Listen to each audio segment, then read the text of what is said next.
welcome back to my channel. I hope y'all are doing well. Today's video is going to be habits for a clean home.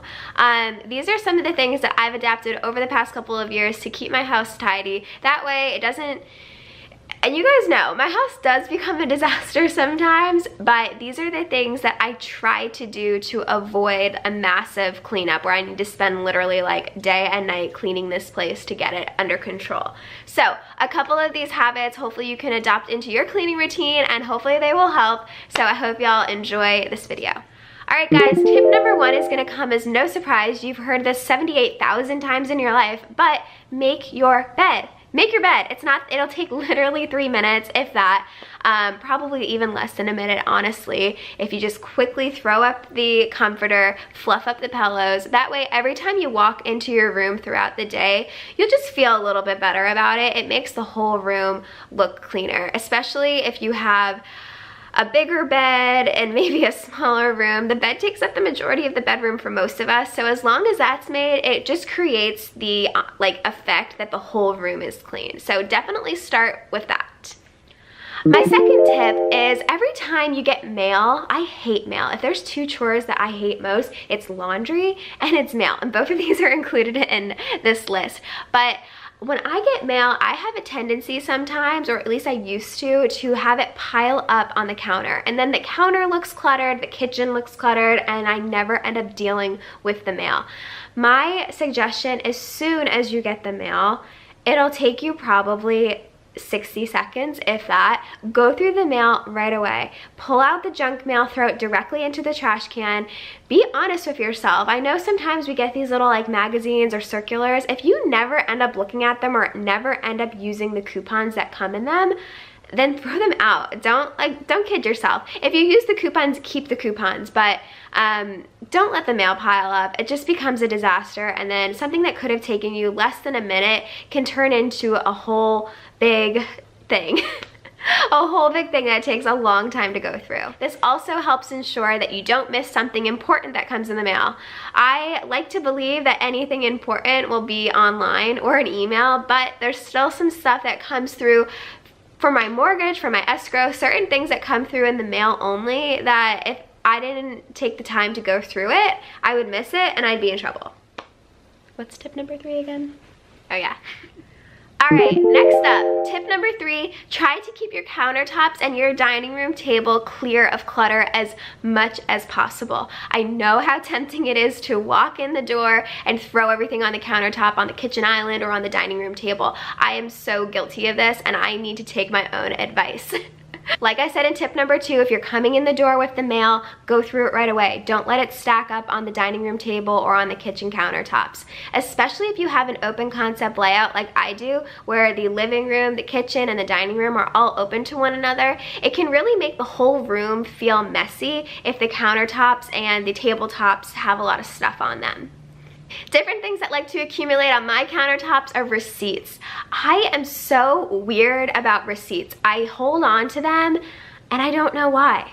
I don't know why I'm holding on to a receipt for $1.39 for gum that I bought 6 months ago. I hoard receipts and I have a problem and I need to get through it. But the receipts just pile up. Especially now that I'm using Ibotta, you need receipts to upload, and I'm always paranoid that did I upload that? Did I upload that? So then they accumulate. I buy lottery tickets all the time, so those accumulate. Yeah, I don't know. Different stuff accumulates on my kitchen counter, but I do notice that when I have as little stuff out as possible, it really just makes the kitchen feel bigger, and it just immediately makes everything look nice and clean. Next up, tip number 4, this probably sounds pretty self-explanatory, but get yourself a hamper if you don't have one, and I actually recommend getting 2 hampers. Specifically, one for your bath towels and then one separate for just your clothing. I go through bath towels pretty quickly. Every single time I need a towel, I use a new one. I'm just kind of weird like that. So right outside my shower, I have a small hamper that I throw the towel in.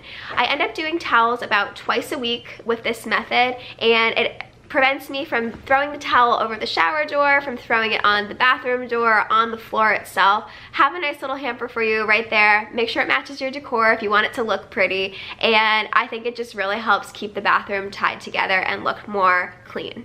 Tip number 5, while we're on the topic of keeping your bathrooms looking clean, I recommend trying to wipe down your counters in the bathroom and your mirrors every 2 to 3 days. This will help you stay on top of it, and it really does feel nice to walk into a bathroom that doesn't have toothpaste dried up on the sink or splash marks on the mirror. I just really feel like when you see that, regardless if you cleaned the bathroom yesterday or 2 days ago or 3 weeks ago, it kind of looks the same in my opinion. So staying on top of this just makes it look a whole lot more cleaner, especially I'm paranoid. If someone comes over and they say, oh, can I use your bathroom? I don't want them to see all of my toothpaste dried up in the sink. So I try to stay on top of this as much as I can, and I really feel like it makes the bathroom feel and the house just feel a lot more cleaner and upkept. Alright guys, next tip number 6 is related to dishes. I don't think there's a cleaning routine on my channel without me dealing with my dishes in some fashion. So I have a new policy starting right now that every time I run the dishwasher, I need to be prepared to unload the dishwasher immediately after. So if I run it at, I don't know, 5 o'clock or so after work, then before I go to bed that night, all the dishes need to be emptied and put back into the cabinets. Or if I run it right before bed, first thing in the morning, everything needs to be put away. When I don't do this, the dishes in my sink accumulate like no other. I have no idea how I have so many dishes for one person, but I do. And I think having a sink full of dishes, just like, it smells bad, it looks bad, it's cluttered, and it gets very out of control. So I recommend putting your dishes away as quickly as possible. That way you're not tempted to let anything in the sink pile up. Alright guys, we're almost at the end. Tip number 7 is vacuuming. Not only vacuuming your carpets and your floors, but also your couch. I don't know why the heck I have so many crumbs on my couch. I really don't even eat on my couch that often, but there's constantly little fuzzies, little crumbs. Who knows? The dogs hop on the couch a lot, so maybe they bring stuff on it. I don't really know. But when I have a darker couch, so specifically if you have a darker couch, I just feel like everything shows. So I try to vacuum my couch at least twice a week or so. And I know for some of you, especially if you have small children, you're probably vacuuming your floors every day, maybe even twice a day. But for me, vacuuming the floors twice a week seems to be pretty realistic and reasonable for what goes on in my household. So typically around the island, I have a ton of crumbs that accumulate from cooking, and the dogs bring in stuff. I also live in Florida, so there's sand that we have to deal with too. So twice a week seems to work well. Eliminates the little dust bunnies that like to accumulate in the molding, especially in the corners. So doing this at least twice a week helps you upkeep your house and make it appear clean. My 8th and final tip for maintaining a clean house, and I'm not sure if you all will agree with this, but I use the Wallflowers from Bath & Body Works, and when I walk into the house every time, I just love that clean smell. It just feels clean. I mean, it needs to look clean too, but if it smells clean, I just don't think there's anything better than that. So I recommend trying these out if you haven't already. Don't do too many of them. You don't need one for every outlet. You just need one maybe for, like, I put one in the living room, I put one on the other side of the house, and then I actually have one in my closet. I'm trying to decide if it's a little overkill, but I thought maybe if I put one in my closet, it'll make my clothes adapt that scent. So we'll see. I did the lavender linen, or linen lavender, whatever they call it.